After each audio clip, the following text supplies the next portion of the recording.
It says, flee out of the midst of Babylon. Read on. and deliver every man his soul. And deliver your soul. Come on, that's your life. Read. Be not cut off in her iniquity. Right. He goes right back to iniquity, goes right back to sin. It says, don't be cut off in her iniquity. I mean that don't be following the iniquity of the land. Iniquity is sin. So you're going to get cut off because this land is going to get cut off for its iniquity. Read on. For this is the time of the Most High's revenge. Read again. Oh, for this is the time of the Most High's vengeance. Right. Most High's vengeance. Right. So this is a time of the Most High's vengeance. When you see that judgment coming. Right. Yeremia?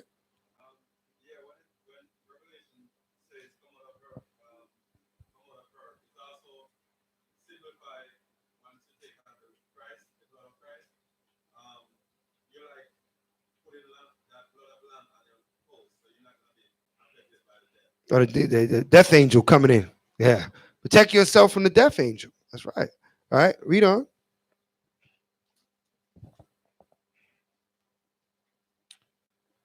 For this is the Most High's vengeance. Right. He will render unto her a recompense. Mean that he's going to what? He's going to pay her back.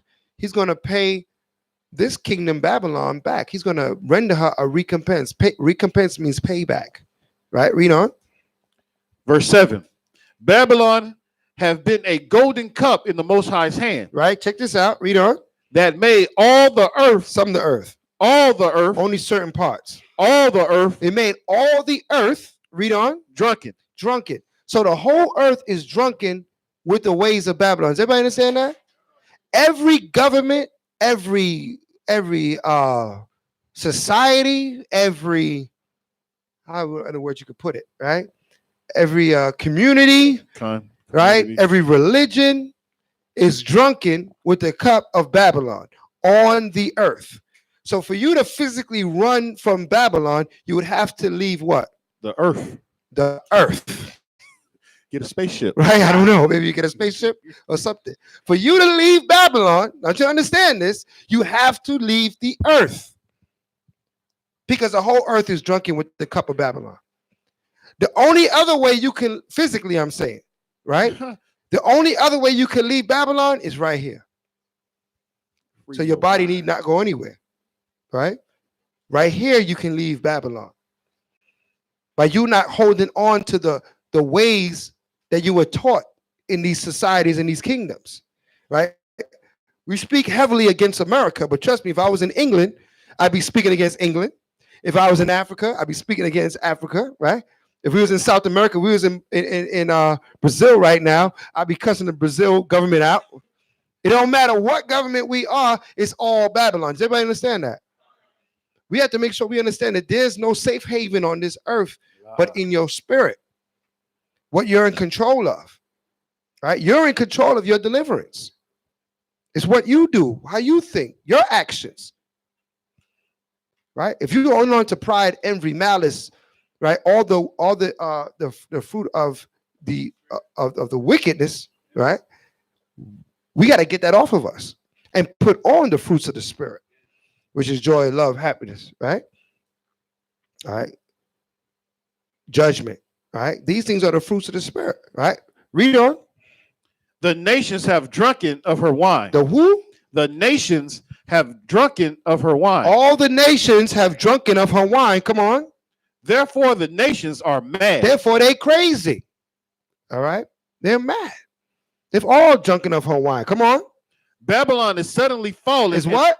Suddenly fallen. Read. And destroyed. Read. Howl for her. Come on. Take balm for her pain. For her pain. Come on. If so, she may be healed. But she won't be healed. She'll be destroyed and she will not be healed. So we got to come out of her because it's going to be soon fallen and destroyed. How is it going to get destroyed? Who's going to destroy it? The Most High is going to destroy it. One last scripture before we go back to the portion. Amos 9 and 8. Amos 9 and 8.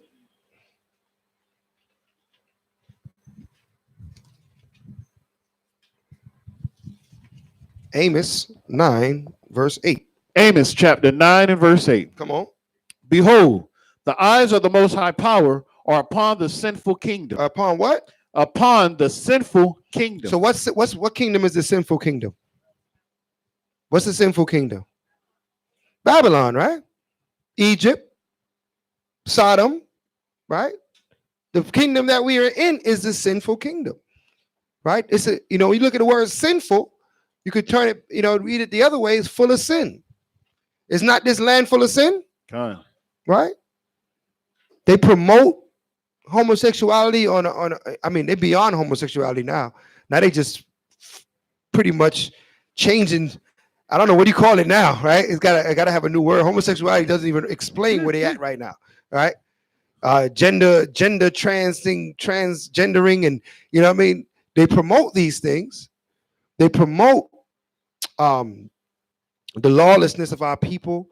Right now they in the news is Canova virus, right? Which of course is not a new virus, but how do you get the Canova virus? Does anybody did a little bit of research to say how does this come about? Well, it comes about with blatant disregard to what? The dietary law and eating madness, right? And mixing madness together and then putting it in your mouth, and then it creates a virus that is, right? They said it's most found in the people that eat the bats. Why are you eating bats? Should we eat bats according to the law? Should we eat snakes? Right? So these diseases that that Esau be trying to give cures to, he's creating them through his lawlessness. Everybody understand that? One hand he's creating the disease, and the other hand he's trying to give you a cure for the disease. Right? But if you didn't create disease in the first place, we wouldn't need the cure to the disease. Right? So he keeps us on this wheel, making us sick and then giving us antidotes for the sickness that he just gave us. Right? How about we don't be sick in the first place? And we don't need his antidotes or his fake medicine. Right? Right? Which is going to go into a whole nother class about food and things of that sort. Right? We're not going to go there. Right? So, but understanding that these plagues are brought about through the disobedience of the laws, statutes, and the commandments. Okay? Right? Whether you believe or not, you're still going to suffer. Right? Some of our people, they say, well, I don't read the Bible, but you're still suffering. Right? You're still suffering the plague, whether you believe the Bible or not. The Most High, his words don't become less true because you don't believe in it. Okay? So you haven't read it. Right? You still are subject to the judgments written in the book. All right, read. Amos chapter 9 and verse 8. Behold, the eyes of the Most High Power are upon the sinful kingdom. Come on. And I will destroy it. I'll do what? I will destroy it. Read on. From off the face of the earth. So when the Most High destroys the sinful kingdom from off the face of the earth, you won't be able to visit it because it's going to be nowhere on the earth. Everybody understand that?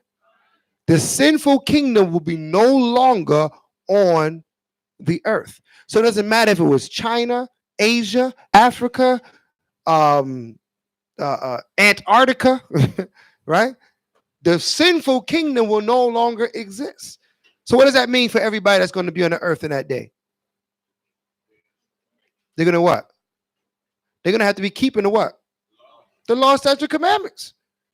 So all the nations are going to eventually have to keep the law, statutes, commandments. Everybody understand that? Right. That's the only outcome because the sinful kingdom will no longer be on the earth. Right? So they may be sinful people, they'll be dealt with, but it will be no sinful kingdom where they could thrive and grow in sin and prosper in their wickedness. No. Wickedness is going to be brought out, snuffed out. Quick. Judgment. All right? Let's read. Saving that I will not utterly destroy the house of Jacob. He said, but he will not utterly destroy you. When he destroys the evil kingdom off this earth, he will not utterly destroy the house of Jacob. Who is that? The 12 tribes of Israel. Hallelujah. Hallelujah. So he put that promise before us. So in all this destruction, we need not to worry if you're keeping the law, statute, and commandments. If you are following the ways of Hamashiach Yahushai, our Lord and Savior, you need not to worry about the judgments coming down on this land. Does everybody understand that? Okay. You just got to trust in his promise that is written in the word. Let's go back to Exodus. Exodus chapter 10 and verse 3. Uh-huh. And Moses and Aaron came in unto Pharaoh and said unto him, Thus says the Most High Power of the Hebrews, Come on.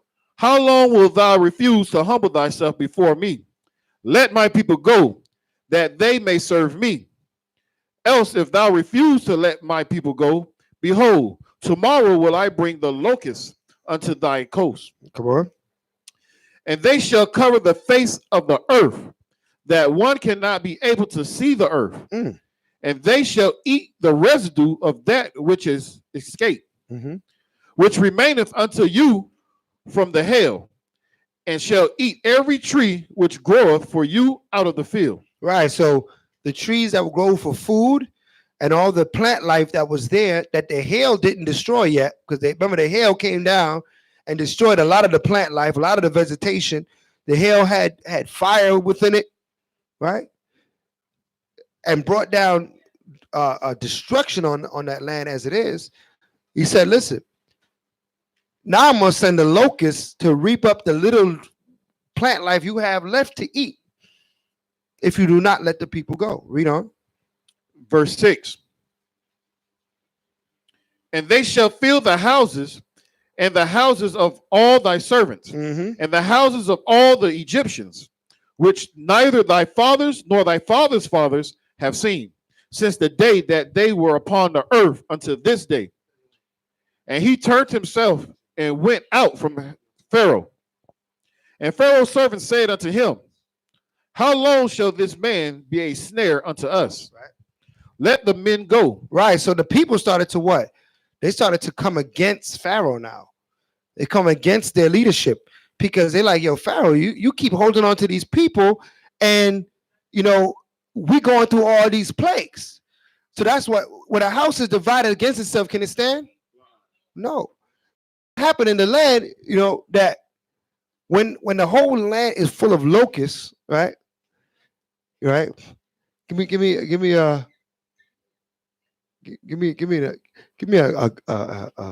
very yeah. Give me that guy right there. Now him right there, yeah. Not him right there. In the white, right next to him. Yeah, white background in the corner. There you go. There you go. Yeah. When the whole land is full of these, right? The people are gonna wise up, right? When you can't even see the ground, they on everything. They in everything. The locust is not and they make a loud noise too. Everybody knows the sound that the locust makes, right? They clap. I think they clap their wings or something like that, but it's not pleasant, right? And thousands of them is going to fill the sky, right? And the ground, all right? Anybody seen that in the news where they had a swarm of locusts? I believe it was in Trinidad, right? I mean, it was in Vegas too. I saw the one in Trinidad, and I can't imagine people were running into their cars, scared to go outside. Right, sis?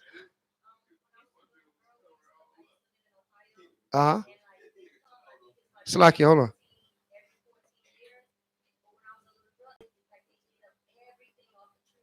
Right. In Ohio. Okay, so that's an experience. You've seen what a small swarm would do, considering what he's talking about here. Small comparing, right? Came and ate up everything, cleaned everything up. So when these locusts come through, they eating everything, right? Yeah, right. That's exactly what you're gonna be doing. Exactly what he's doing. You're gonna be running, right? So everybody gonna be running for their life, right? When them locusts come, right? So here in Egypt, he said, I'm gonna send locusts like dirt on the ground.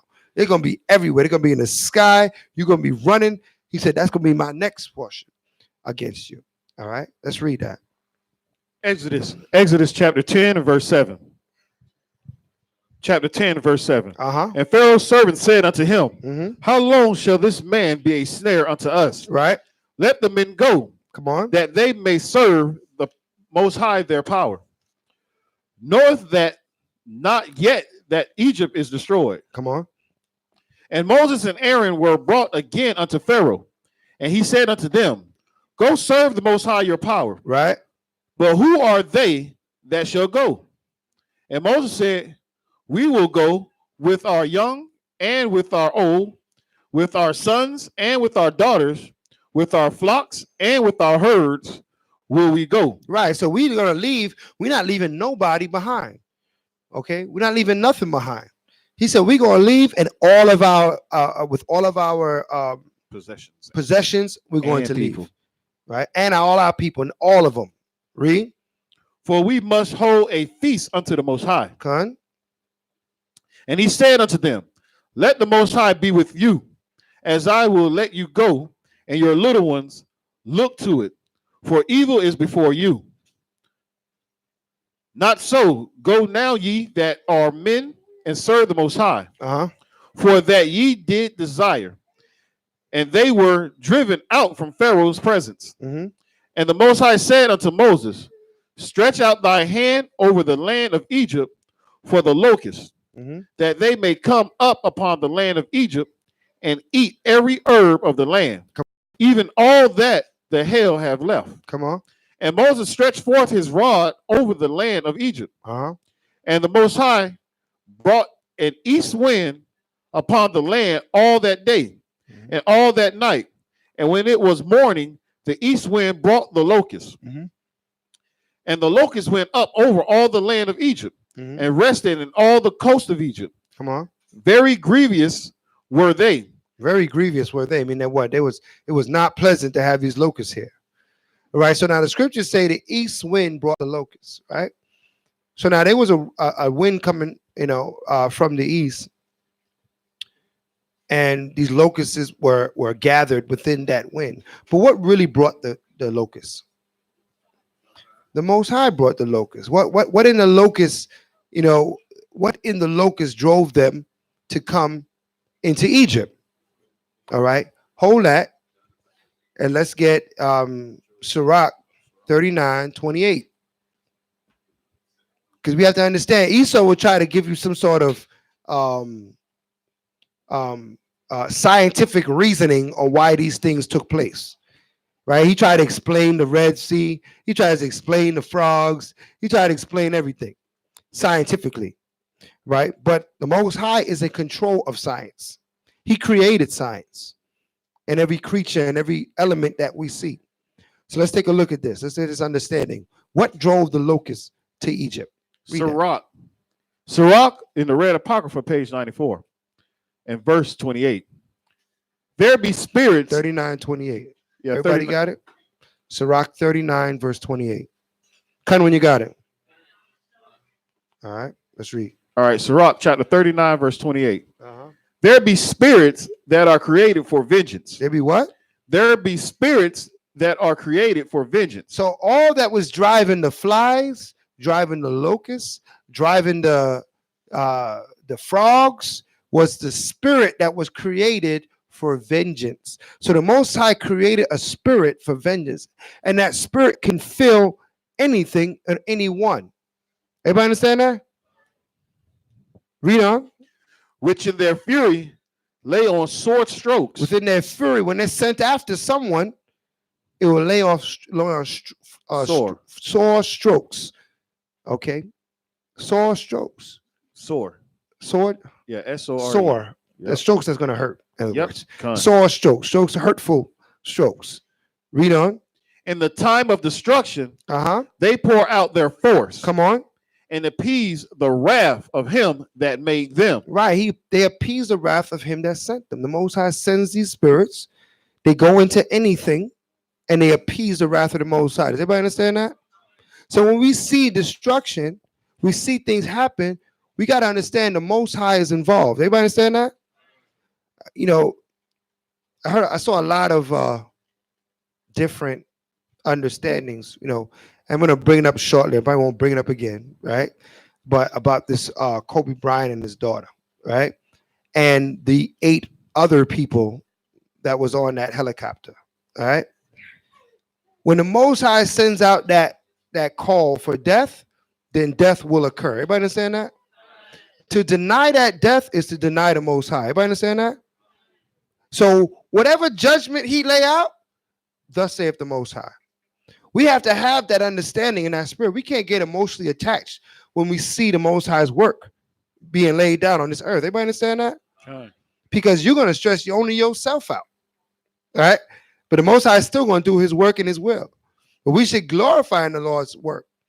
Okay. And know that what he does is good always. Even when evil is done in the city, the Most High said, "It's I that have done it." Okay. So when that helicopter fell out of the sky, whatever reason, whatever made it fall, right? We know it was sanctioned by the Most High God. Con? All right. And that's the understanding that you got to have if you serve Yahweh. You just got to have that. Is it sad for somebody to lose their life and to lose their child's life, what the case may be? Yes, of course. Sad for the, for the mother and for the other members of the family, right? But, this is why we go forth and teach our people to what? To repent, right? So that they don't suffer these things. But if they don't want to repent and they want to live according to the ways of Babylon, they will suffer the plagues of Babylon. Thus saith the Most High. Hallelujah. Hallelujah. That's all we got to understand. It can't go no further than that. All right. If you want to live the way that Babylon live, you're going to suffer the things that's going to Babylon. We read in the scriptures that it's death. The wages of sin is what? Death. And the gift of the Most High, eternal life. Right. Okay. Let's read on. Verse 29. Fire and hail and famine, right, and death. All these were created for vengeance. All these were created for vengeance. Right? The hail that came down, the fire that came down on Egypt, it was all in the spirit of vengeance. Read on. Teeth of wild beasts. Even when the wild beast is biting people, that's the Most High too. Most High is with that lion that took the Most High was in that stingray that took out the Africa. Was it Steve? Crocodile hunter. Crocodile guy. Steve Irvin, right? The Most High was in that stingray, and he pointed that thing right through him. Right? Read on. I'm sorry. Teeth of wild beasts. And scorpions. Come on. And serpents. Read. And the sword. And the what? And the sword. And the sword. Even though sometimes it be a crime. It'd be a criminal act. Somebody shot and killed. We understand that's also the Most High. All right. Read on. Punishing the wicked. Doing what? Punishing the wicked. Doing what? Punishing the wicked. Punishing the wicked. Read on. To destruction. To what? To destruction. To destruction. So we see these punishments laid down. We can't get out of control. Everybody understand that? Con. We got to make sure that we're steadfast and we're solid. Our understanding is strong. We build our house on a rock of Yahushua. We're not going to be moved when we see things happen. Right? We're not going to be emotionally charged up. But you say up, there goes the Most High judgment again. Read on. Verse 31. Come on. They shall rejoice in his commandment. They shall do what? Rejoice in his commandment. So how did that stingray feel after he killed Hallelujah. He was like, hallelujah, man. I just did a work for the Most High. He said, they shall rejoice. These spirits shall rejoice in their work. Read on. And they shall be ready upon earth. And they shall be what? Ready upon earth. They're ready on the earth at any time, at any moment to do the work, the will of the Father. Read on. When need is. When need is. When he says right here, now they're ready to do the work. Read on. And when their time is come, they shall not transgress his word. Right. They're going to carry it out. Read on. Therefore, from the beginning, I was resolved and thought upon these things. Come on. And have left them in writing. Right. So this was left for us to understand as he meditated on these things. Read on. All the works of the Most High are good. Wait, read that again. All the works of the Most High are good. So now when the Most High brings death, is that bad or good? Read it again. All the works of the Most High are good. So when the Most High brings death, is that bad or good? It's good. All the works of the Most High are good. It's sometimes hard thing to understand, but we have to, as his children, represent him according to his word. We can't represent the Most High according to our own feelings. Everybody understand that? This is not the feelings that we're reading about. This is the word. All his work is good. Read on. And he will give every needful thing Right? in due season. In due season. Mean that it's time for that. When it's time for love, joy, and unity, that's what the time is. When it's time for destruction, pain, and gnashing of teeth, that's what the time is. Read on. So that a man cannot say, Uh-huh. this is worse than that. This is what? Worse than that. But it was a helicopter. But it was worse than that. But it's the baby. This is worse than that. That this is worse than that. Okay? Every day our people are being destroyed. Right? You can't say it's any worse than any other day. Does everybody understand that? Every day our people are dying because of their sins. This one is not worse than that one. Right? All equally as bad. All right? So let's keep that in mind as we see things and we observe things happening in the earth today, that this is no worse than when it happened last week to Junebug and his family, right? Something happened in the hood. Nobody, it wasn't televised, right? It wasn't lamented. It wasn't put on high, but it happened anyway. That's bad, right? You know, that it was just as bad as when a star or somebody that's popular or somebody that's revered reaches their death. Death is death. All right.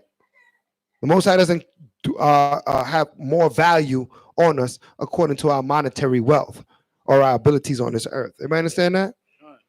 Go ahead. Right. I may go there. Right. Go ahead. Right outside. Laid out.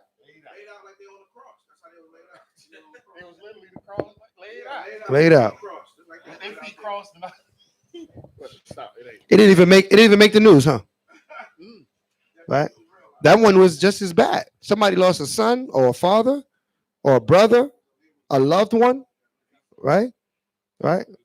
It was Edomite or whatever, right? But if somebody lost a loved one, a family member, or whatever the case may be, it was sad.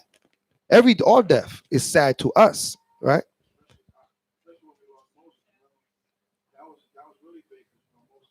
But that's a difference. That's a whole different case. When a righteous die, that's a whole different case. All right. Now it calls for a high level of lamenting, right? Because it affects a lot of lives. Everybody's looking for this person. The Most High was coming through, right? So when Jacob died, it was a big deal, right? When Joseph died, it was a big deal. But when the wicked die, they die. Everybody understand that? We have to come into that realization, because if you don't come to that realization, when the Most High starts pouring out more of his place on this earth, you're going to lose yourself. Right? You're going to lose yourself. You're going to stress yourself out. You're not prepared to see it. We read about it, but are you prepared to see it? All right? You start readying your mind now. Right? Start readying your mind. All right? People talk about Jacob's troubles and things that's going to come upon this earth. Are you ready to see it? Are you ready to be there when it goes down? Okay? The Most High is preparing your mind. All right? So let's read on. Are you finishing here? So man cannot say this is worse than that. Verse 35. Read 35. Finish it off. I'm going to start at 34 again. So that a man cannot say this is worse than that. Come on. For in time they shall all be well approved. Read. And therefore praise ye the Most High. Therefore praise the Most High. Read. With the whole heart. Right. And mouth. Right. Hallelujah. And bless the name of the Most High. Barakatah Yahweh, man. We're going to bless his name. So when we see things, we say hallelujah, Barakatah Yahweh. Whether it is right, whether it's nice or not nice, you know what I mean? Whether it's life or death, it's always Barakatah Yahweh. Everybody understand that? It's always blessed be the Most High, no matter what goes down. All right, we never turn our back on the Father and say, "Oh, this shouldn't have happened." Because you say something like it shouldn't have happened, well, the Most High looking at you like, "Oh, really? It shouldn't have." I give life and I take life, and you say it shouldn't have happened, right? We put ourselves on his level when we say things like that. Okay, so let's go back now. Just wanted to touch on, the Spirit come out to deal with that matter. All right, let's go back to Exodus. So what now here? The Most High is sending these locusts to cover the earth, to bring hell upon these Egyptians, through the word of Pharaoh. And I show you that when the king make a decree, when he says something, it just doesn't affect him alone. When you sit in a position of kingship, the laws you set, it affects thousands of people. Everybody understand that? Hundreds of thousands, millions of people. Depends how big your kingdom is, right? So it is a matter when someone is sitting in the position of kingship or rulership, all right? Because you affect many lives, right? These people that sit in kingship and rulership should be held to a high esteem, a high regard, right? As you can see, who's the king of America right now, right? A base man, right? Trump, right? A base man, a man orange with man. a Viking, right? Right? Whatever he is, right? He sits in a position of authority in this land, and his decisions will affect many. Okay, it will affect many. Let's read. Exodus chapter 10 and verse 14. Uh-huh. And the locusts went up over all the land of Egypt and rested in all the coast of Egypt. Come on. Very grievous were they. Mm-hmm. Before them there were no such locusts as they, neither after them shall be such. Come on. For they covered the face of the whole earth, so that the land was darkened, and that they did eat every herb of the land, Right. and all the fruit of the tree, which the hail had left.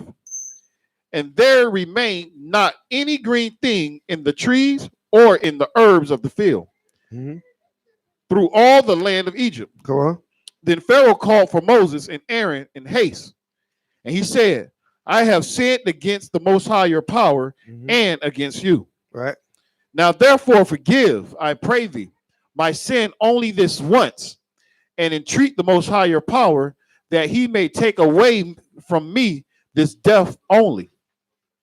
And he went out from the Pharaoh and entreated the Most High. And the Most High turned a mighty strong west wind, Right. which took away the locusts Come on. and cast them into the Red Sea. Read. There remained not one locust in all the coast of Egypt. Come on. But the Most High hardened the Pharaoh's heart, so that he would not let the children of Israel go. So right. So now this is plague number what? What plague we just read? Plague number what? Nope. 8. That was plague number 8. So what's plague number 8? Locusts. Locusts over all the land. All right. It's plague number 8.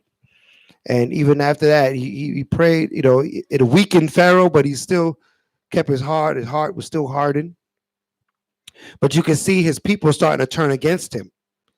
Right. And this is when his people start turning on Pharaoh.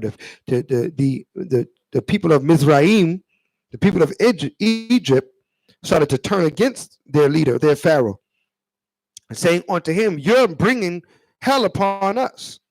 Okay. I think they probably was thinking about impeaching him. Right? Let's read on. Let's read. Exodus chapter 10 and verse 21. Read.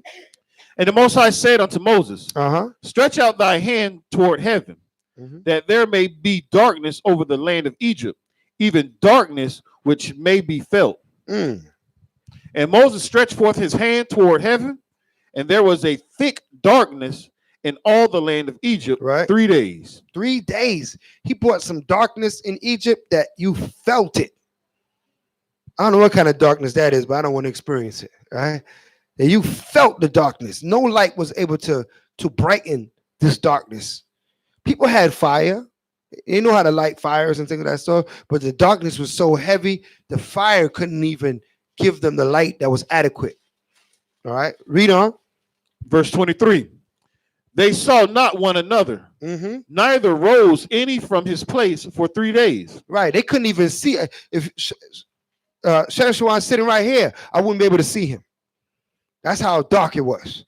That I wouldn't be able to see. We couldn't see each other. So everybody didn't want to come out their place. They didn't want to go no out in the streets or far in there because they couldn't even see their hand in front of their face. Read on.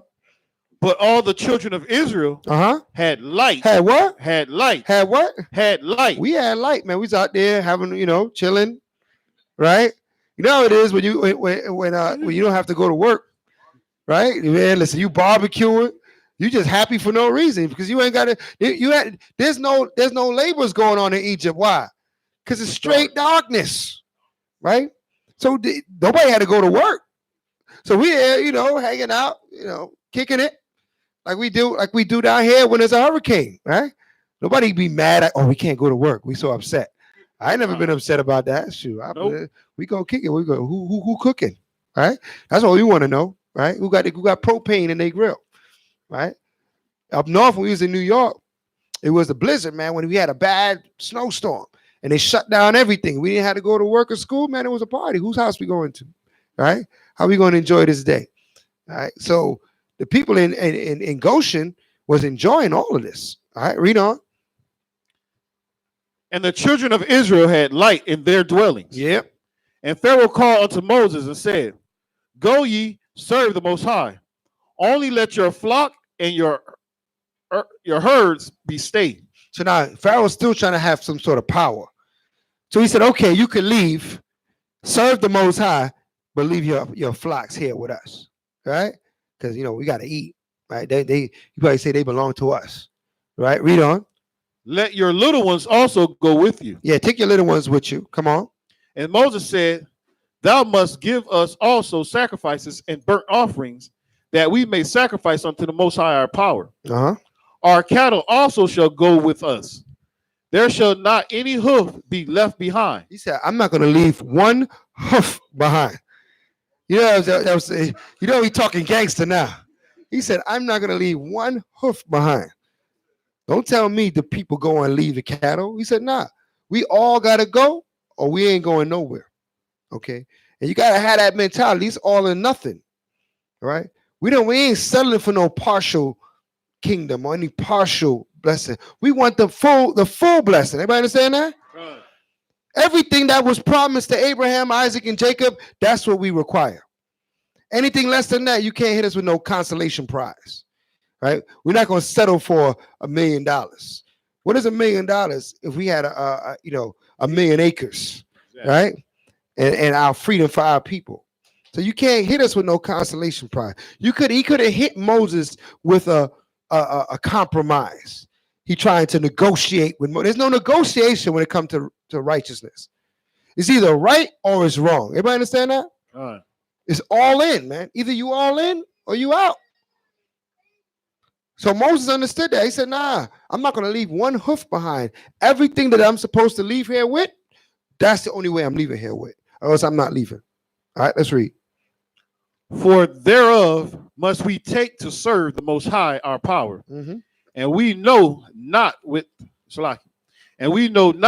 what we must serve the Most High until we come thither. Verse 27. But the Most High hardened Pharaoh's heart, and he would not let them go. And Pharaoh said unto him, Get thee from me, take heed to thyself, see my face no more. For in that day thou seest my face, thou shalt die. Right, so now Pharaoh threatening, bro. After all that's happened to him, he still had a spirit of him to threaten these people, right? He said, man, you see me again, I'm going to kill you. All right, that's what Pharaoh told Moses. Get from my court. If I see you again, I'm going to kill you. Right now, he's talking big talk against Pharaoh, against Moses. Pharaoh's talking big talk. Right, read on. Verse 29. Yep. And Moses said, Thou hast spoken well. He said, all right. You said a good thing right now. Read on. I will see thy face again no more. I will see thy face no more. Right. So Moses agreed. He said, okay, I won't see you anymore. You're going to see what's really going to happen to you. All right, let's read. Exodus chapter 11. And the Most High said unto Moses, come on. Yet will I bring one plague more upon Pharaoh and upon Egypt. Right. Afterwards, he will let you go hence. Right. When he shall let you go, ye shall surely thrust you out hence altogether. Right. Speak now in the ears of the people, and let every man borrow of his neighbor, and every woman of her neighbor, jewels of silver and jewels of gold. Right. And the Most High gave the people favor in the sight of the Egyptians. Moreover, the men Moses was very great in the land of Egypt, in the sight of Pharaoh's servants, and in the sight of the people. So that what happened in the land? Now, what was the environment of the people in the land? How did the people look at the children of Israel now? What was their idea of the children of Israel? Did they think we're evil? What did they think about us? Huh? Say it fully. What do you mean they have a power? They looked at us as what?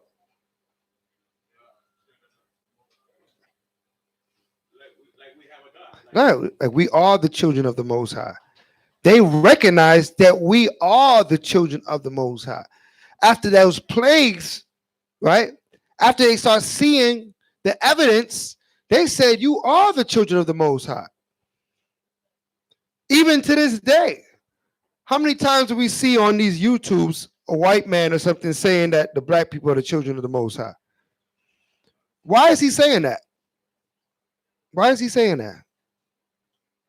Why would he be saying that? Somebody give me some insight. Give me some wisdom. Why would he be saying that? You think the word told him?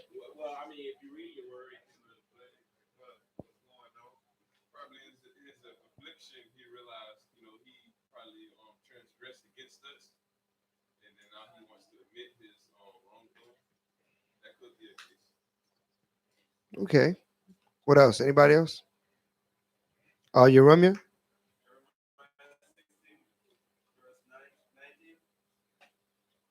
Jeremiah. What is that? Our fathers inherited lies. Okay. That's a good one. I like where you're going with that. That's part of it, sis.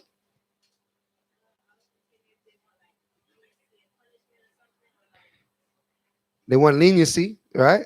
That's what they're seeking. They're seeking leniency. But what made them realize is that when they see us growing and coming back to the law, statutes, and commandments, they see us. We're not hiding this. So when they see this, they're like, yo, I better get on, I better get right. Right? A lot of them always knew we were the children of Israel. But as long as we was wicked and we was in the hood, and they didn't care about us, they say lock them fools up in the jail, right? Let them stay in a lower state. But when they see us rising in righteousness, they get nervous, right?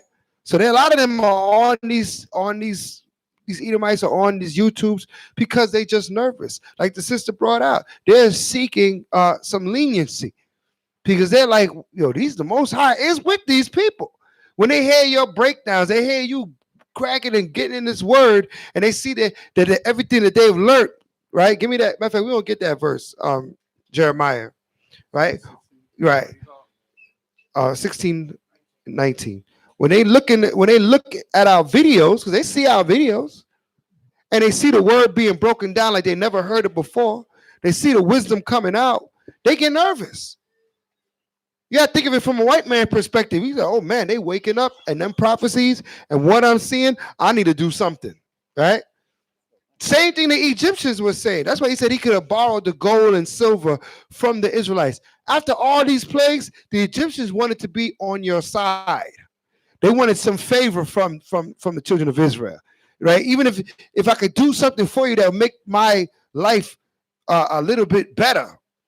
That's how these nations are going to come. So when the Most High start bringing plagues upon the so-called white man, these other nations, they're going to be running to you, the Hebrews that they know.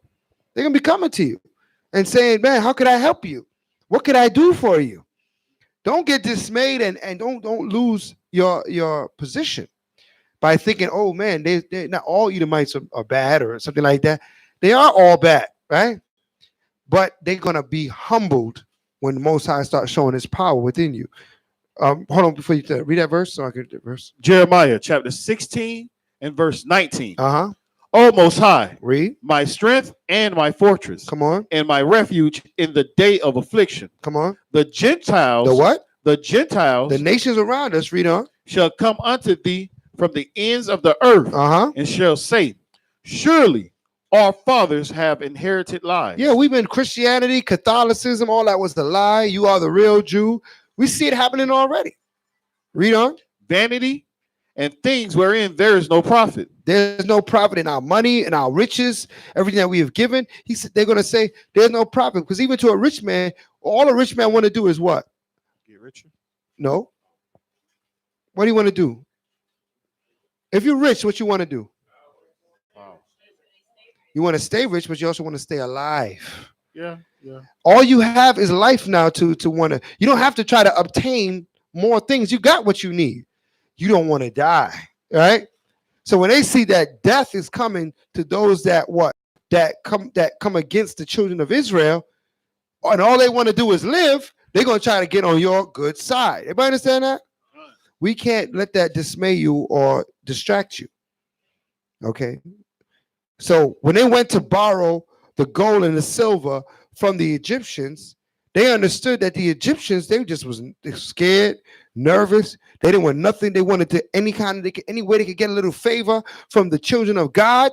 They need to show favor to y'all, right? Because this is not good. They went through a lot right now in Egypt, right? And they don't want no more, as we say, of that smoke from the Most High, right? They don't want no more, right? You gonna say something, Minister? Yeah, I was gonna say, as you're reading the scriptures and you see the plagues that the Most High is putting on Egypt, Right? They seeing the plagues, they feeling the plagues, Uh-huh. and they know that Pharaoh has his gods. Right. Pharaoh called on all the gods, and Right. none of them are working. They ain't working. So they realize, like, yo, the gods of these Hebrews is the real, true, and It's living God. It's a real, true, living God. That's right. So they have to show favor to those people of that true living God. So they're going to try to show favor to you in these last days when these judgments start coming down. I'm telling you, these nations going to start trying to give you all kind of things. Don't let it distract you. Everybody understand that? They're going to give you a stimulus package. Don't let it distract you. Okay? More money on the EBT is going to have double on there. Don't let it distract you. Don't say this place. Don't get comfortable. All right, Sister Chantel.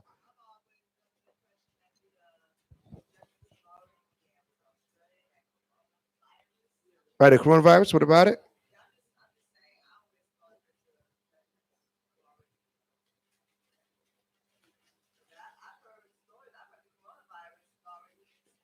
It's been around. It's not the new. It's just in a plague right now, in a plague form in China, but it's nothing new.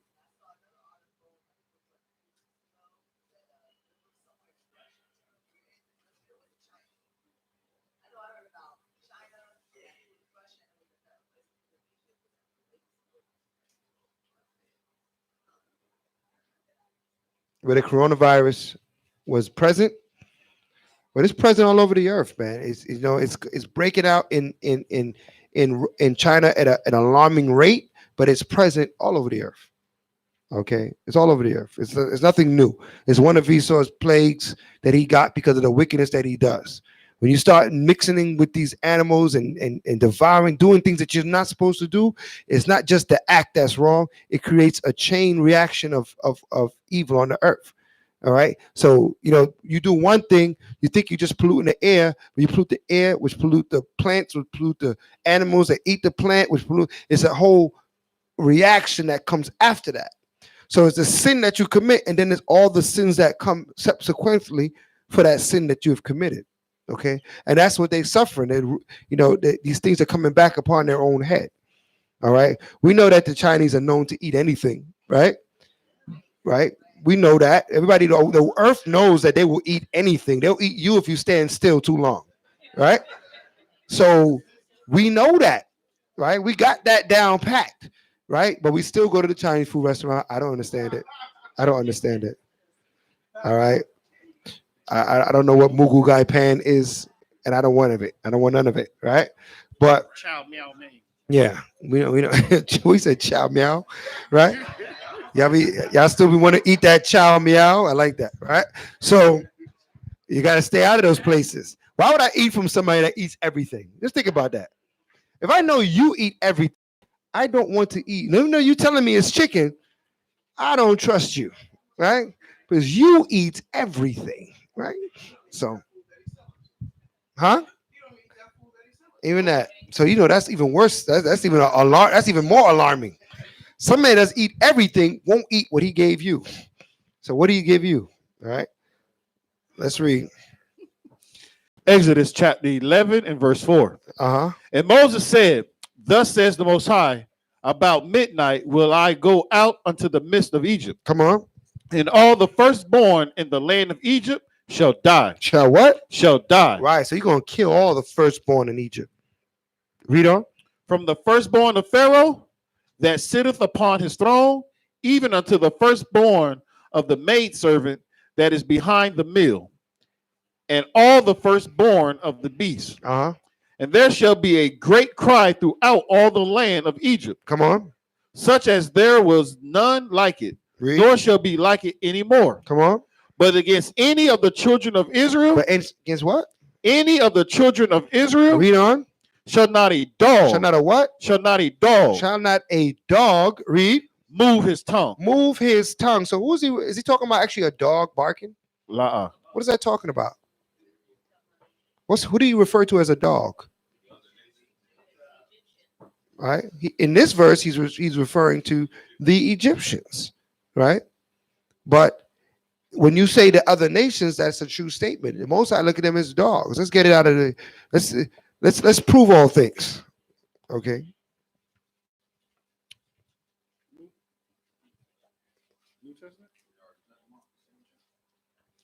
Mark, yeah. Matter of fact, let me get it here.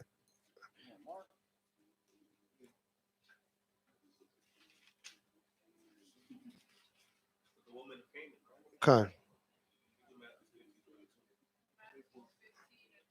Yeah, we got Matthews is in Matthews and Luke is in Mark. 7, right? 7:20. Go to Mark. Hey, find that one in Revelation 2. The dog will not enter the kingdom. Okay.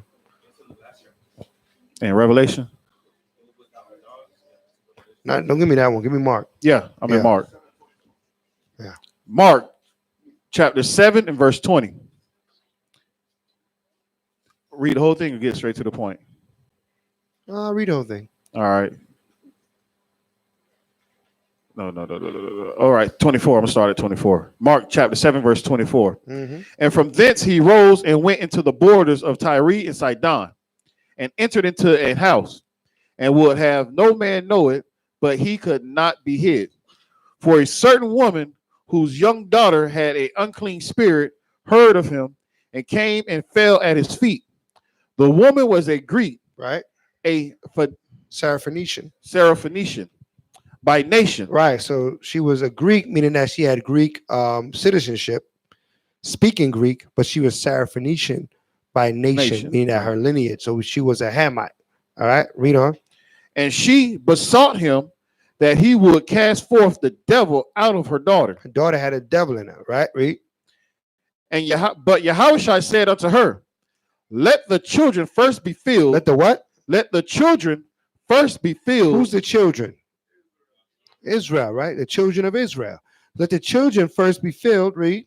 For it is not meet to take the children's bread. The Israelites' bread, their blessings. Read on. And cast it unto the dogs. And cast it where? Unto the dogs. So who is he referring to as a dog? Who's he referring to as a dog? The Hamite's daughter, right? The Syrophoenician woman's daughter, right? Let's see how she did. That could be offensive.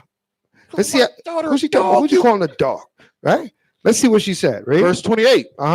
She answered and said unto him, What she said? yes, my Ottawa. What she say? Yes, Ottawa. So she said, yes, my Lord. Yes, Lord. All right? She didn't deny. She didn't say, I'm not no dog. My daughter's not no dog. Don't call us no dog. She said, yeah, we're dogs compared to the children. Right? Read on. Yet the dogs under the table. The dog under the table, the dog that has humbled himself. Read on. Eat of the children's crumbs. Eat of the children's crumbs. Meaning that the nations that gonna humble themselves, right? They'll get some blessings, but the crumbs that fall from you all, from the children. Everybody understand that? God. There's always gonna be levels. Just like there's levels today, there will always be levels. All right, read on. And he said unto her, for this saying, because you humbled yourself and what you said, read on. Go thy way. Go that way. The devil is gone out of thy daughter. You said, you can't stay here. You need to go ahead somewhere, but I'll bless your daughter. I'll heal your daughter because you showed yourself humble to the children of the Most High. So a lot of these nations, they ask, well, what can I do? Right? You have to humble yourself, right? Humble yourself, right? To the children of the Most High, right? Read on. Verse 30. And when she was come to her house, she found the devil gone out, Right. and her daughter laid upon the bed. Right. And again, departing from the coast of Tyre and Sidon, he came into the Sea of Galilee. Right. Let's go into something else now. Fine. So that just shows the work that was done. All right. So who's the dog that the scripture is referring to? The other nations. All right. In it's more specifically Egypt in Exodus, and here he's talking about another Hamitic nation, the Seraphonicians, right? One of the children of Cain. So now, was it in Revelations 22? Yeah, Revelations 22, 14. Revelations 22 and 14.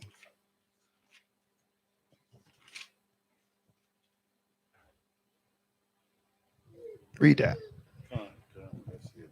Revelations chapter 22 and verse 14. Blessed are they that do his commandments, Right? that they may have the right to the tree of life, Right? Come on. and may enter in through the gates into the city. Right. So we got to be doers of the Most High's commandments to just have right to the tree of life, that we may be able to obtain salvation. Read on. For without are dogs. So everybody outside of the commandments are what? Without are dogs. Are dogs, man. Commandments is only given to one nation of people. The Lord's statute command was only given to one people, which are the children of Israel. He said, for without are dogs, right? Read on. And sorcerers. And sorcerers.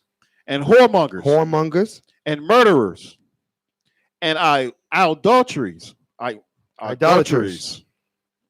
And whosoever loveth and maketh a lie. And whosoever loveth and maketh a lie. So that's outside of the commandments, right? Are dogs, sorcerers, whoremongers, murderers, idolaters, and whosoever loveth and maketh a lie, right? And liars.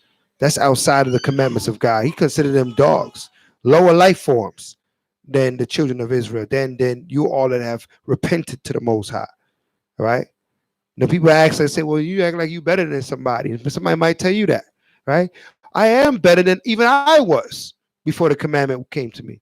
I am better than I was. So the somebody I'm better than is the former me before these commandments came. Everybody understand that? And that's the ability to improve, to grow. Why do we have to stay the same? We can grow. Right? Don't let nobody tell you can't change, you can't do better, you can't aspire. Listen, you're not going to get pats on the back for knowing these commandments, right? But the Most High is going to bring the blessing upon you for you learning and taking the time out to learn him, to know him. All right. That blessing is going to come from Yah. And nobody can't take that blessing from you once it comes. Okay. No one can say, I gave you that. The Most High gave it to you. Everybody understand that? Let's read. Let's go back to Exodus. Exodus chapter. So we established the dogs, who the dogs are, right? We prove all things. All right. So let's continue. Exodus chapter 11 and verse 7. Yep. But against any of the children of Israel, come on, shall not a dog move his tongue. All right. Against man or beast. Come on. That ye may know how the Most High do put a difference between Egyptians and Israel. Right. So don't nobody tell you're Egyptian, man. You got to have people that are Egyptologists, right? Want to take you back to Kemet and all these places. That's not your people. That's not who you are. You're greater than that. Okay. The greatest man of Egypt was a Hebrew, right? Which was Joseph. He's the greatest man of Egypt. No man greater in Egypt than Joseph, right? Right. The only man that was that rose to stardom in Egypt was in Moses, was also another Hebrew. Right. So what about their people? What about this? All they King this and King Tut and Nefertiti and all these people? Insignificant, man. All right. So you have to understand, you are the greatest people on the planet Earth. History told it. All right. So we got to rise back to that identity of being greatness. Greatness is in you. A lot of time we hold ourselves back because we don't think greatness is in us, man. We don't think we're capable of doing something that no one else has done, or do something that is above, the norm. But that ability is in each and every one of us. Everybody understand that? Matter of fact, it's our heritage to be better than the other nations. It's your heritage to be better. So why are you looking for all the years in the 60s we were fighting for equal rights, right? Why? when we're above all the nations? Why are we seeking to be equal with them when we need to seek to be ourselves, man? The greatness that the Most High created us to be. All right. So those limitations are now taken away. All right. So we sit in, we no matter what, even if you have children, they might still be in school, they might be in class. You know, back in the days when I was going to school, they said, well, sit next to the Chinese boy. He might know he got the answers. He got the answers. So you sit next to him and say, yo, Ming, hook me up, right? I Right? taking tests. And Ming don't want to take your test, but you take your test. You switch tests with him real quick. Do my test. Now we know we're the greatest on the earth. We got the answers. Everybody understand that? God. You know what I'm saying? You're going to run rings around Ming and Kim, right? You're going to run rings around them. If you realize the greatness that you have within you, all right? This is a part of what was taken from us, right? Right? We don't have to settle for the stigmas and the stereotypes that were put on us in our captivity, in our captive mind, in our slave mind. Because now we have on that free mind, right? Our freedom come by way of what? By the truth, right? You shall know the truth, and the truth shall make you. So you got to think like a free man and woman that has the abilities to do great things. All right. So let's read on. We're different than the Egyptians. It all boils down to the Egyptians not on our level. All right. Let's read on. Exodus chapter 11 and verse 8. Come on. And all these servants, and all these thy servants shall come down unto me and bow down themselves unto me, saying, get thee out, and all the people that follow thee, and after that I will go out. And he went out from Pharaoh in a great anger. Right. He said, everybody is going to bow down to me. Read on. And the Most High said unto Moses, Pharaoh shall not hearken unto you, that my wonders may be multiplied in the land of Egypt. And Moses and Aaron did all these wonders before Pharaoh, and the Most High hardened Pharaoh's heart, so that he would not let the children of Israel go out of his land. Right.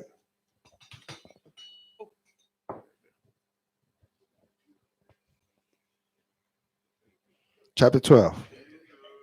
All right. Exodus chapter 12. And the Most High spake unto Moses and Aaron in the land of Egypt, saying, this month shall be unto you the beginning of months. Right. It shall be the first month of the year to you. Right. So now this month we're going into here is the beginning of months. What is the first month of the year according to the biblical calendar? Abib. Abib is the first month of the year. Right. Hold that and give me Deuteronomy 16, verse 1. Give me 16, verse 1. Deuteronomy chapter 16 and verse 1. Read that. Observe the month of Abib. Do what? Observe the month of Abib. The Abib is the first month of the year. We must observe the month of Abib. Read on. And keep the Passover. And do what? Keep the Passover. So that lets us know when the first month of the year is. It's in the time of the Passover. Okay? In the time of the Passover. It happens in the first month of the year. All right? So let's go back now to Exodus. Exodus chapter 12 and verse 3. Come on. Speak ye unto all the congregation of Israel, Right. saying, in the 10th day of this month, they shall take to them every man a lamb according to the house of their fathers, a lamb for an house. And if the household be too little for the lamb, let him and his neighbor next unto his house, take it according to the number of the souls. Every man according to his eating shall make your count for the lamb. Your lamb shall be without blemish, a male of the first year. Ye shall take it out from the sheep or from the goats. And ye shall keep it up until the 14th day of the same month. Right. And the whole assembly of the congregation of Israel shall kill it in the evening. Right. And they shall take of the blood and strike it on the two side posts and on the upper doorposts of the houses, wherein they shall eat it. Right. So on the 14th day at evening, the 14th day of the month Abib, at the evening time, when the sun goes down on the 14th day, is the Passover, right? Which is the 15th day, of course. The 14th day at even is the 15th day. Everybody understand that? that is our Passover. This year, the Passover falls April the 6. 6th. All right, April the 6th. All right, that day at even is the Passover. Okay, read. Verse 8, chapter 12. And they shall eat of the flesh in their night, roast with fire, and unleavened bread, and with bitter herbs they shall eat it. Right, Eat not of it, eat not of it raw, nor sodden it at all with water. right. So don't make a soup out of the lamb, and don't eat the lamb raw. Right. I know that sounds crazy. Like, who would eat meat raw? Who eats meat raw?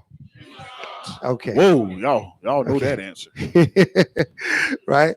So, you might have thought we didn't need that instruction, but not just Esau, Egyptians do it too. And they do it to this day. Ham eat meat raw to this very day. Right. I saw in one documentary them eating a camel raw. Right. Just putting some seasoning on them and eating them raw. Talking about the seasoning cooks them. Yeah, right. Right. I fall for that. Right.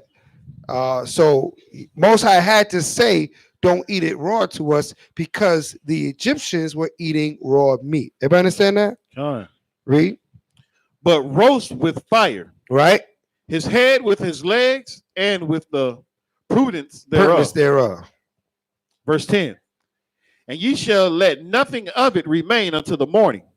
And that which remaineth of it until the morning ye shall burn with fire. Right. So you can't take a to-go plate, right? You can't take a lammy bag, right?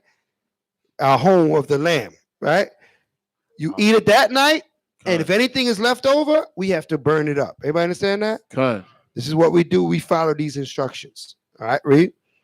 And thus shall ye eat it, with your loins girded, Right, your shoes on your feet, right, and your staff in your hand. right. So when we eat the Passover food, it's not on our home at home on our couch, right? Laid up, socks on, watching the game, eating the Passover plate. We have to have our royal apparel on, right? We have to be girded and eat that Passover, right? Representing and presenting ourselves before the Most High. Does everybody understand that? This is why every year, people say, why you go through getting garments and all that stuff? Because this is what the scriptures told us to do, right? It says to come girded. It doesn't say come ungirded, right? Come ready, right? Let's read. You gonna say something? Because you stand up. Yeah, I was gonna say also the Passover. Remember, it's telling you to eat the lamb and eat it in haste. You know what I mean? We ate and we left. So this is not a dinner. So don't come to the Passover with your stomach empty. You ain't eating anything all day, and you expect to pile up with a whole heap of lamb, and you're gonna be sitting up there like King Arthur. It's not like that. You're gonna get that piece of lamb. You may get 2 pieces if you're lucky,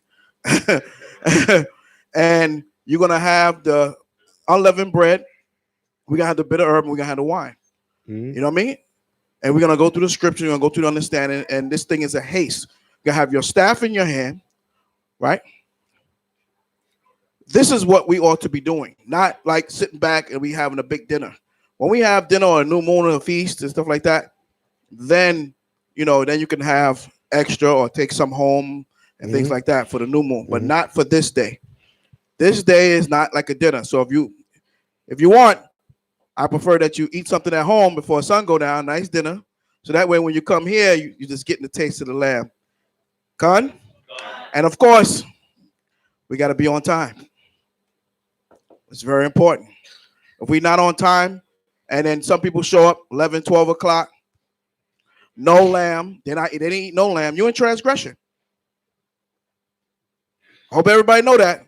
If you do not eat of the lamb on the day of the Passover, or you don't show up, you're in transgression of the law. Unless something befall you, or maybe you become unclean, or maybe we have a lot of people may not make it. We may be able to make up what they call a makeup Passover, which will be in the 2nd month. Right. So you got to remember, this is a very important day. You got to be on time. You got to be dressed with the right attire. You got to eat of the lamb. You got to have your staff as a man. You got to have the staff in your hand. Ken? It's very important. We're going to keep reminding you because we know Israel. We got a lot of things going on in our mind. So we're going to keep reminding you. All right. Hallelujah. Hallelujah.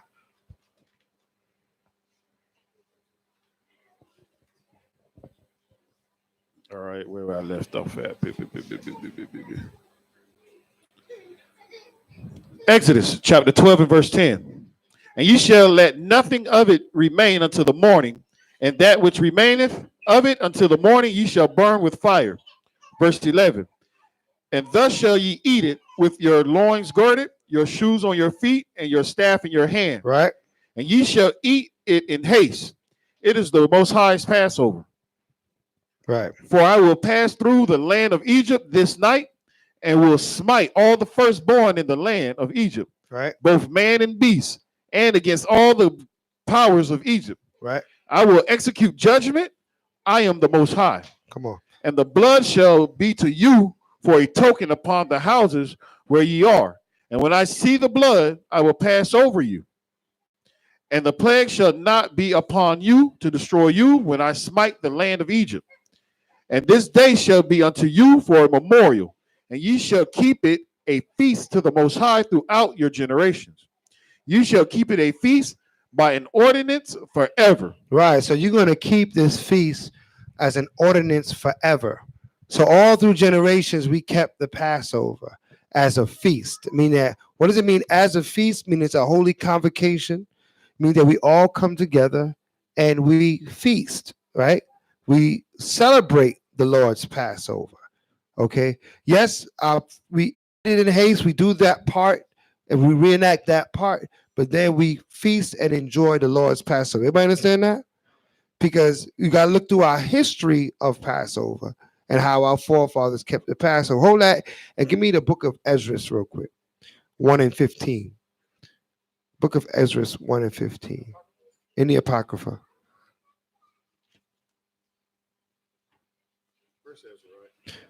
First Ezra. Matter of fact, go higher than that.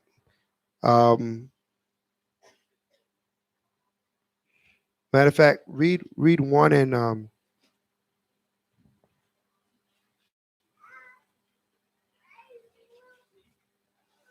1 and 1, and then we'll jump down. Give me the first 3 verses, then we'll jump down to 15. All right, 15. Okay. The book of Ezra, first book of Ezra, chapter 1 and verse 1. Come on. And Josiah held the feast of the Passover in Jerusalem, Right. unto his Lord, Come on. and offered the Passover the 14th day of the first month, Right. having set the priests according to their daily courses, Mhm. being arrayed in long garments, Right. in the temple of the Most High. Right. So they came out in their garments in the temple. And this is what we're going to do for the Passover. We're going to come out our garments in the temple. Read on. And he spake unto the Levites, Mm-hmm. the holy ministers of Israel, Come on. that they should hallow themselves unto the Most High, Right. to set the holy ark of the Most High in the house that King Solomon, the son of David, had built. Come on. And he said, ye shall no more beat the ark, Bear the ark. bear the ark upon your shoulders. Right. Now, therefore, serve the Most High your power, and minister unto his people Israel, Mm-hmm. and prepare you after your families and kindreds, Come on. Read. according as David the king of Israel, descendant of Solomon, Yeah. his son, Mhm. and standing in the temple according to the several dignity Mm-hmm. of the families of you, the Levites, Right. who ministered in the presence of your brethren, the children of Israel. Come on.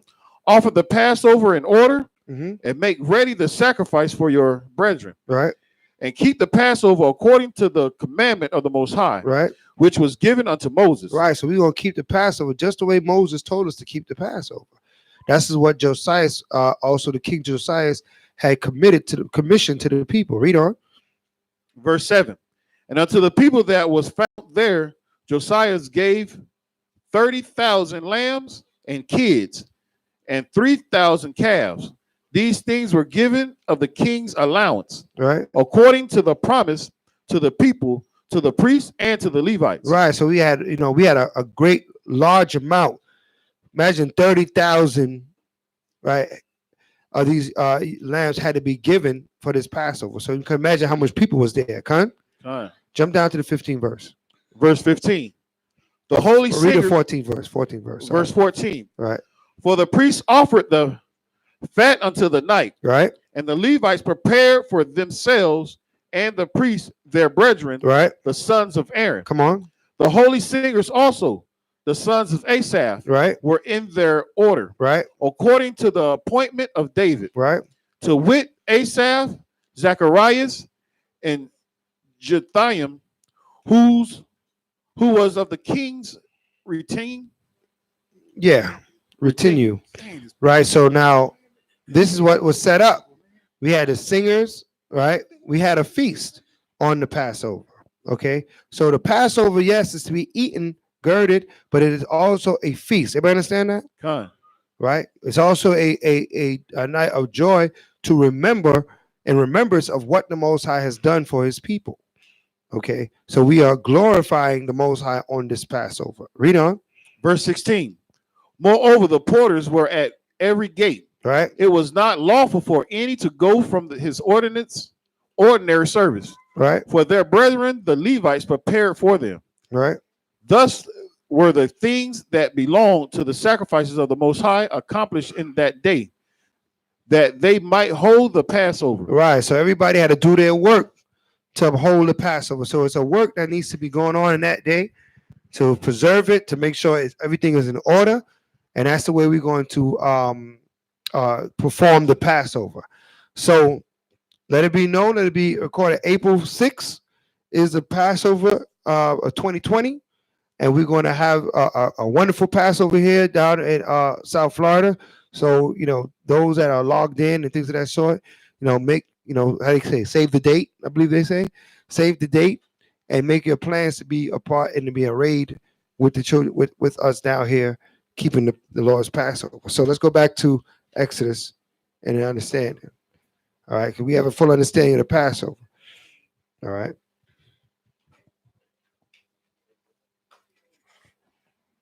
Exodus chapter 12 and verse 15. 7 days shall ye eat unleavened bread, even the first day ye shall put away leaven out of your houses. Right.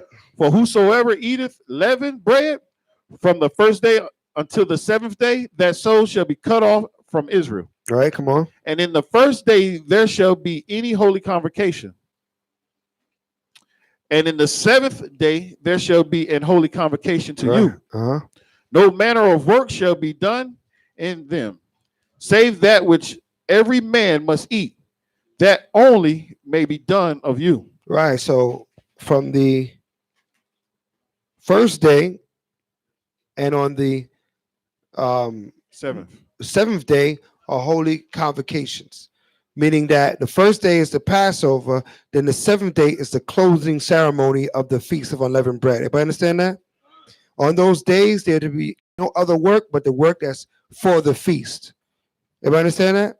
So the baking of the bread, the baking of the unleavened bread, things of that sort need to be done.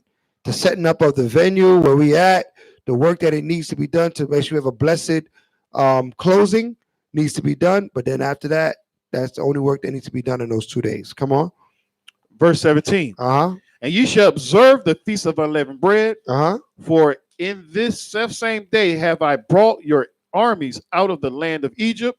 Therefore shall ye observe this day in your generations by an ordinance forever. Come on. In the first month, on the 14th day of the month at evening, ye shall eat unleavened bread until the 21st day of the month at evening. Right. 7 days shall there be no leaven found in your houses. For whosoever eateth that which is leavened, even that soul shall be cut off from the congregation of Israel. Come on. Whether he be a stranger or born in the land. Come on. Ye shall eat nothing leavened, in all your habitations shall ye eat unleavened bread. Read. Then Moses called for all the elders of Israel and said unto them, draw out and take you a lamb according to your families and kill the Passover. Right.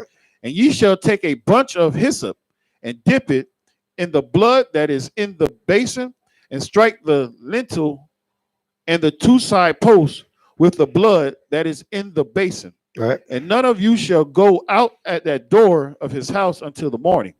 For the Most High will pass through to smite the Egyptians, and when he seeth the blood upon the lintel and on the two side posts, the Most High will pass over the door. He will not suffer thy destroyer to come in unto you, unto your houses to smite you. Right. And ye shall observe this thing for an ordinance to three Salaki, ordinance to thy and to thy sons forever. For how long? Forever. So now what are you supposed to do? You're supposed to put the blood upon the door. And then what? You're supposed to stay in the Passover how long? Till the morning come. Right? That's how Passover is really supposed to be celebrated. You're supposed to be in that place till the morning of the Passover. All right. Now, of course, in this captivity, it's hard to find a place that will allow us to be in there until the morning.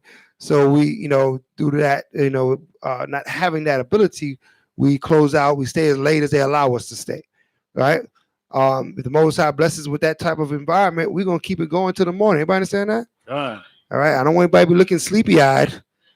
Talking about, is it still the Passover? It's 3 in the morning. We're supposed to be here till the sun comes up. All right. That's how long the Passover was like. We ain't supposed to be going nowhere. Right? Yeah, listen, maybe they didn't. Maybe some of them did. Maybe some of them did. It's possible. It's possible. It's possible. They might bleach out. But they say bleach out the night. They might have bleached out the night. They may have done that. So if we have that ability to do so, we will do so. But we haven't having that. In our honesty, haven't had that ability to do that as yet. Right.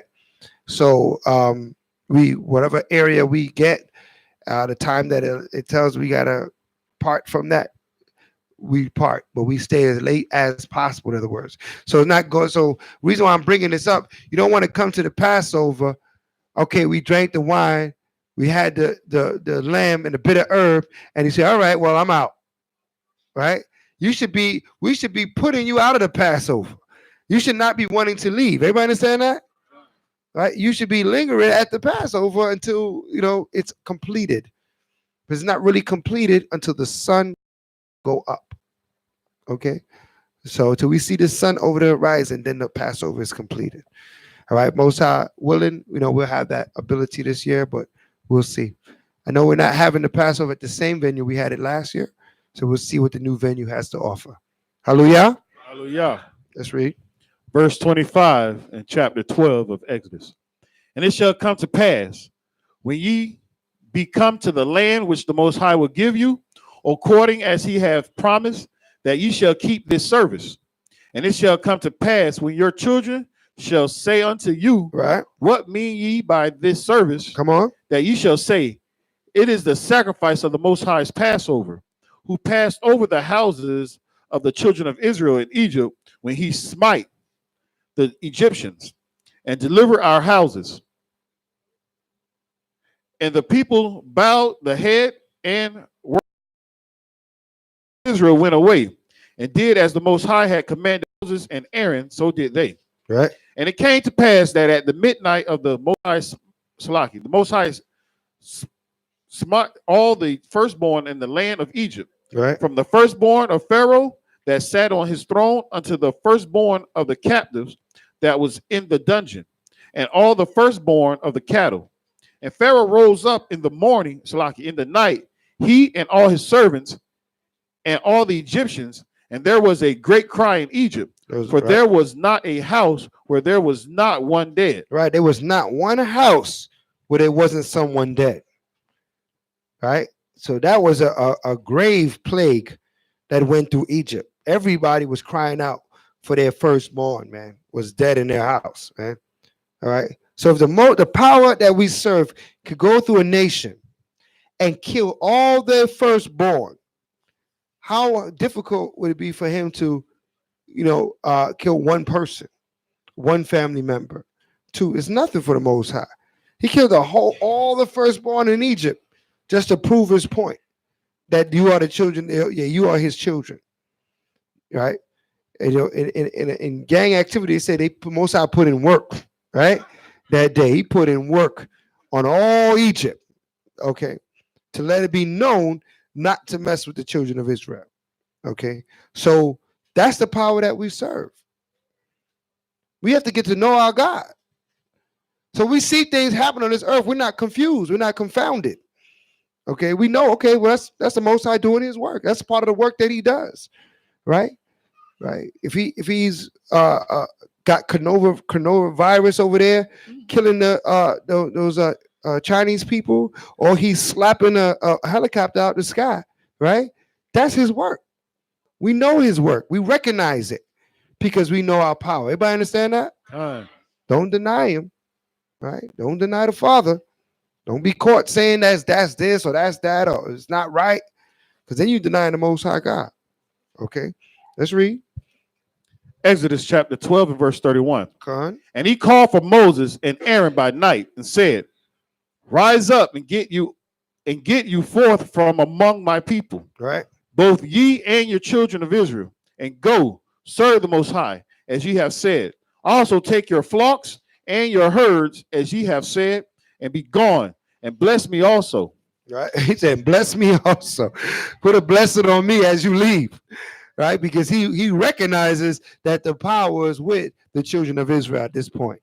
Right, the Most High stopped hardening his heart. That means what? He stopped keeping him obstinate and keeping him stubborn. But now he realized, wow, the Most High is with you. Right? Are you hearing me? Yes, right. He said, yeah. Right. So next, but now he's seeing Moses, but he's seeing him a different way. Right, he's seeing him as his God now, just like he told him he would be. He'd be a God to Pharaoh. Remember in the beginning, the Most High told Moses, "I'm gonna make you a God to Pharaoh." That's why he said, "Bless me also." So that's the fulfillment of that promise that he made unto Moses. That Pharaoh's gonna look at you like his God. You're gonna be his God, right? Because as men, we were created to be gods. Everybody understand that? God. Even though we die as men, we were created to be gods on this earth. What does the word God mean? Power and authority. We're supposed to be the power and the authority on this earth, man. That's what the word God means, right? The God that we serve is Yahweh. We wasn't made to be Yahweh. Yahweh is Yahweh. No one is Yahweh, right? Yahweh Shai is Yahweh Shai. But we are made to be gods, mean powers and authorities on this earth. So you have to understand what these words mean. Okay, read. Verse 33. Come on. And the Egyptians were urgent upon the people that they might send them out of the land in haste. Come on. For they said, we be all dead men. Right? If we don't get them out of here, the next time we all gonna be dead. So they said, listen, you can go. Let's go. Let's help you out. They help carry your stuff to the border. All right, read on. And the people took their dough before it was leavened. Their kneading troughs being bound up in their clothes, right, upon their shoulders. What's a kneading trough? Let's see any bakers in here. What we mean for the bread? Can I get a little bit more? Right, to knead the dough, to flatten it out, to mix it, to get it to become more loose and palatable. You have to knead the dough. All right, if you're making good bread, that dough needs to be kneaded so that it can be nice and when it bakes, fluffy. Right, even though there's no leaven in there. All right, read. Verse 35.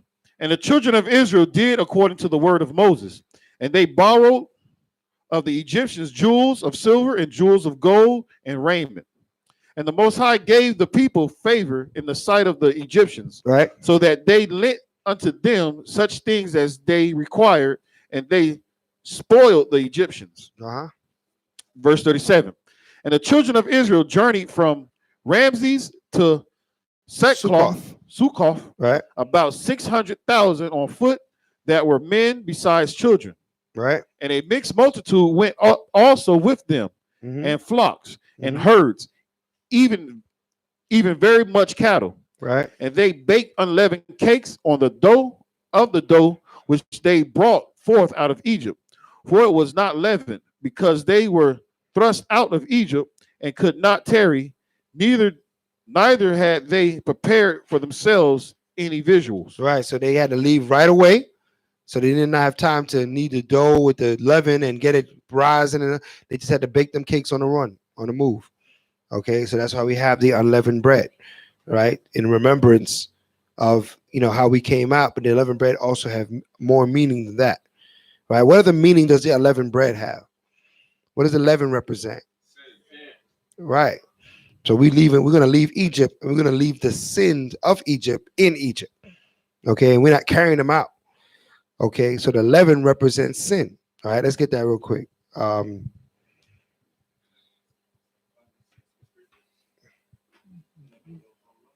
Yeah. 1 Corinthians 5 and 6.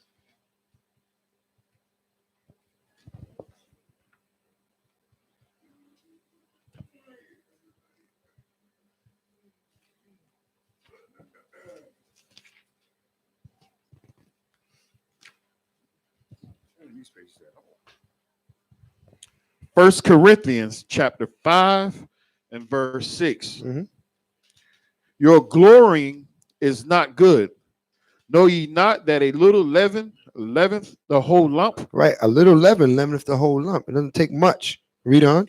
Purge out therefore the old leaven, Purge out the old leaven. Read. that ye may be a new lump, Right, as ye are unleavened. right. For even Christ, our Passover, Christ our what? our Passover, Christ our Passover. Right. So Is- Christ is our Passover. What's the angel that passed over? the destroyer. What's Oh, the Christ. angel that passed over?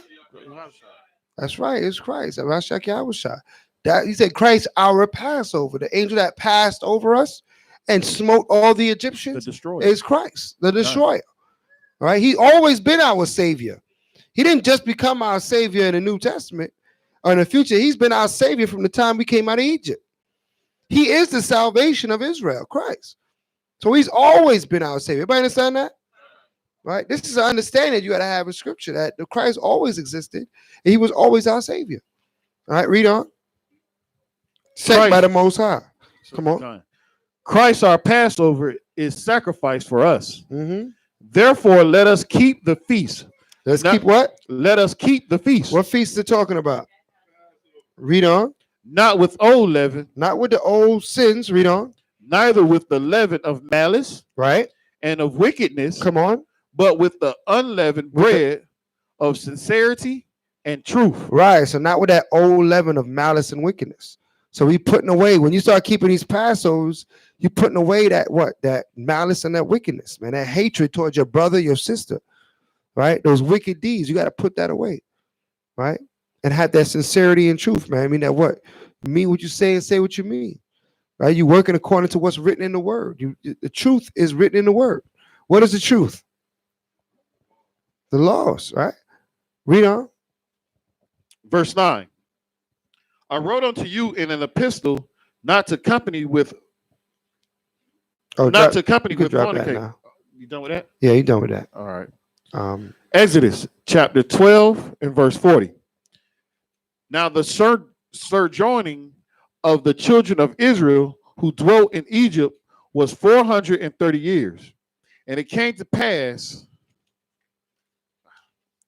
at the end of the 430 years, even the selfsame day, it came to pass that all the host of the Most High went out from the land of Egypt. It is a night to be much observed unto the Most High for bringing them out from the land of Egypt. Right. So this night is to be much observed. I mean, it's not a small thing. This night is to be much observed. So we go do all that we can do to observe and glorify that evening, that night where the Most High brought us out. Everybody understand that? Read on. This is that night of the Most High to be observed of all the children of Israel in their generations. Right. And the Most High said unto Moses and Aaron, this is the ordinance of the Passover. Right. There shall be no stranger eat thereof. There should be what? No stranger eat thereof. So you can't invite Bob from the office. He can't come to the Passover. All right. No stranger shall eat thereof. Everybody understand that? Read. But every man's servant that is bought for money, when thou hast circumcised him, then shall he eat thereof. Right. So you have to, if it's going to be a stranger, another nation in our Passover, they would have to have been bought with money and they would have had to gone through the cleansing process. Right. keeping the law, statute, commandments. You know, the nails were cut and all that kind of stuff that needs to be done. We go through that. Other scriptures show us how to prepare a heathen in the midst of us. Only then they can keep the Passover. All right. Other than that, they can't come inside. Everybody understand that? Read. Verse 45. A foreigner and a hired servant shall not eat thereof. Come on. In one house shall it be eaten. Thou shalt not carry forth out of the flesh abroad out of the house. Neither shall ye break a bone thereof. Right. So if you have wherever you're gonna sit and eat the Passover, that's where you're gonna be. You can't carry it someplace else. I'm gonna have a little bit of Passover here. I'm gonna carry my Passover plate to this other place. Nah, it's eaten in here and not to be carried out. Read. All the congregation of Israel shall keep it. Yep. And when a stranger shall sojourn with thee, and will keep the Passover to the Most High, right? Let all his males be circumcised. And then let him come near and keep it. Right. And he shall be as one that is born in the land. Right. For no uncircumcised person shall eat thereof. Right. So when it says he shall be as one that was born in the land, meaning that he's allowed to sit the Passover. Not saying he's going to be an Israelite. It's saying that he can keep the Passover. He's allowed to come in and keep it. If he sojourn with us and is keeping our laws and is circumcised and all these things, you know, he had to fit all those criterias. And they say, okay, now you could come sit the Passover with us. All right. If not, not. Everybody understand that? Read. Verse 49. One law shall be to him that is homeborn. Right. Which is an Israelite by blood. Read on. And unto the stranger that sojourn among you. Oh, that was an Israelite by them by nationality, meaning that they dwelt among us, right? By citizenship, I should say. By citizenship, because they mean they dwelt among us, right? They lived in our land, all right, under our laws, which we don't have a land today. We don't have our laws established, so we cannot. There's no way we could have a sojourner today. Everybody understand that? Read. Thus did all the children of Israel, as the Most High commanded Moses and Aaron, so did they. Right. And it came to pass the same day that the Most High did bring the children of Israel out of the land of Egypt by their armies. By their armies. Hallelujah. So we're gonna it's now 5 after 3. We're gonna take the break and we'll just pick up the last part of the portion after the break. At this time, we do announcements. But before we do any announcements, anyone here, is it their first time having Shabbat service with the Light of Zion? Is your first time sitting in the Light of Zion? Anybody that's brand new? All right. My little brother right here. Get the Most High hand. Hallelujah. Oh, my sister right here. Hallelujah. Let's get the Most High more applause. All right. All right. All praises. All right. We thank both of you for coming and joining us for the Sabbath service. The Sabbath service is not over. We're just taking a break at this point, but we like to take a minute out to thank and recognize you for coming in. We're thankful that you're here, and we hope that you continue to come and continue to serve the Most High and the laws and the statutes, commandments. And you know, if each Israelite is an Israelite closer to our kingdom. All right, we recognize every soul to be equally as important here. So we are thankful for you being here. All right. As we wait for Gideon. Okay, don't worry about it. I know him. All right. So we we at this point we're gonna take a break. But before we break, we're gonna do the announcements of things that's coming up, things that we must be aware of. Before we get into the announcements, I also want to say, you know, give a round of applause for the brothers that painted the school because they did an excellent job. All right. All the soldiers that stayed late and took the time out and painted the school, you know, you did an excellent job. It looks nice and brighter in here. Hallelujah. So, you know, we are, you know, thankful for your efforts, for all your efforts in keeping the Light of Zion, you know, prepared and looking presentable in the sight of the Most High.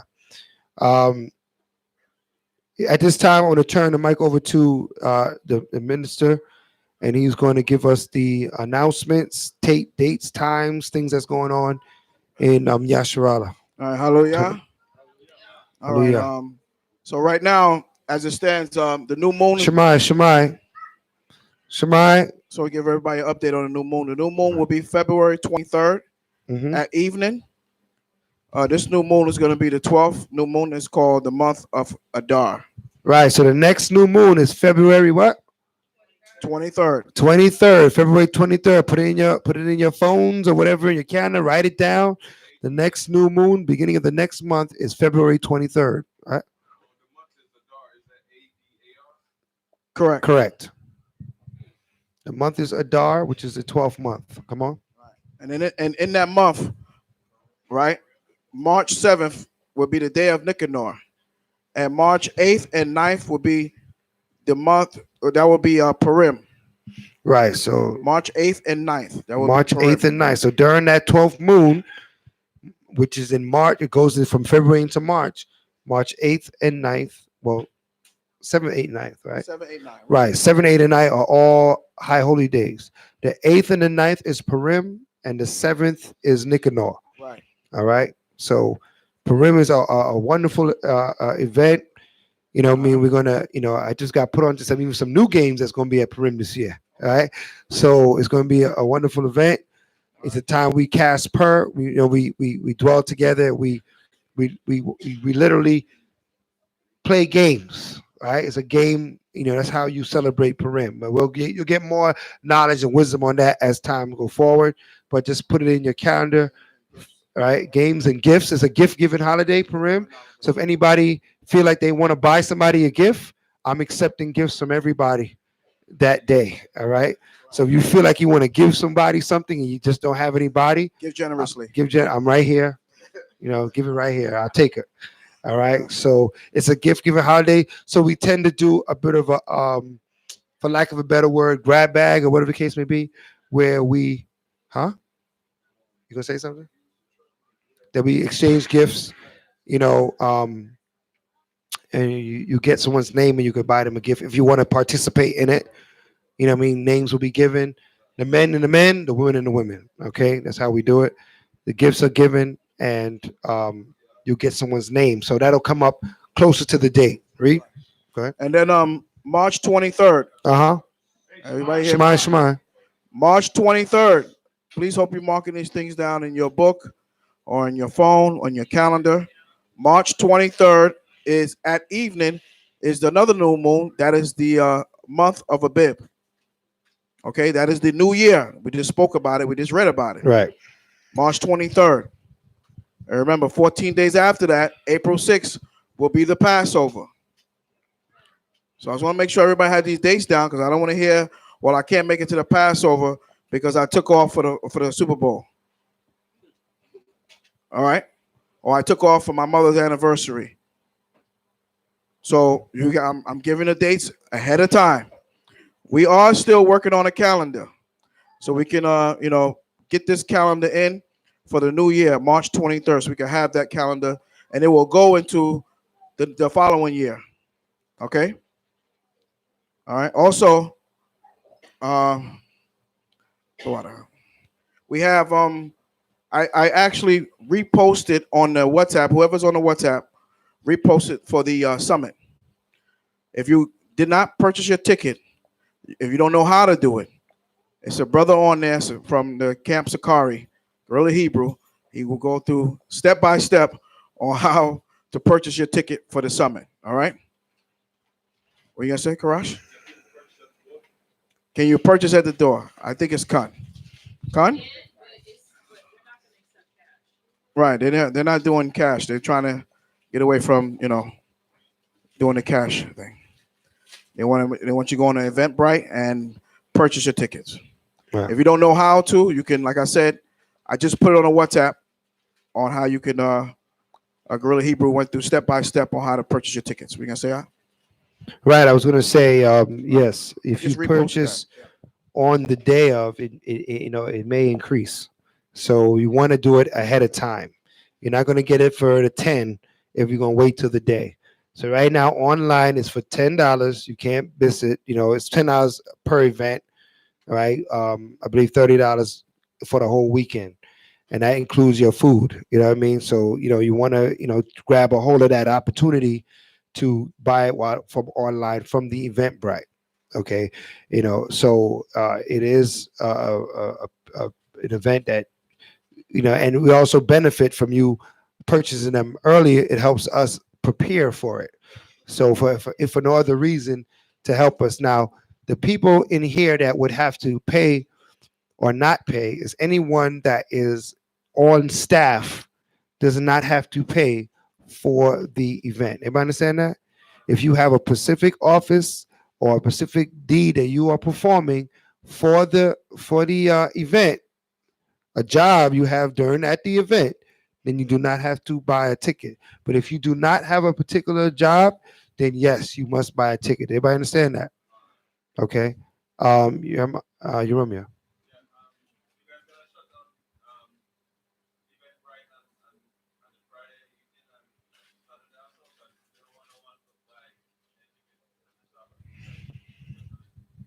Well, I believe the Eventbrite might be shut down that Thursday. Really, once the event starts, you have not bought a ticket yet. Now you have to buy whatever price it is at the door. So there's no more pre-buying. The pre is out now. So Thursday it will be shut down. There's no more pre-buying on that Thursday. Okay, or pre-purchasing on that Thursday.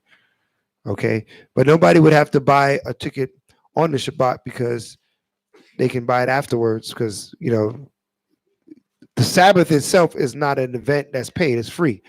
So you can come to the Sabbath service. Anybody can come to the Sabbath service. That's free, and that also includes the meeting. The actual summit meeting is also free. But if you wish to eat and things of that sort, that's when you're going to run into a problem, right? So better you buy the ticket that covers your meals and and a ticket for your concert.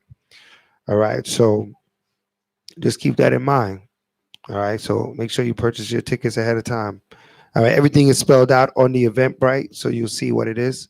Anything that you don't see there, that means it's free. All right, so if it's not there, it's free.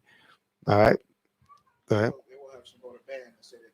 There'll be bands given daily saying that you purchased tickets for that day. So you're gonna have a different colors on different days.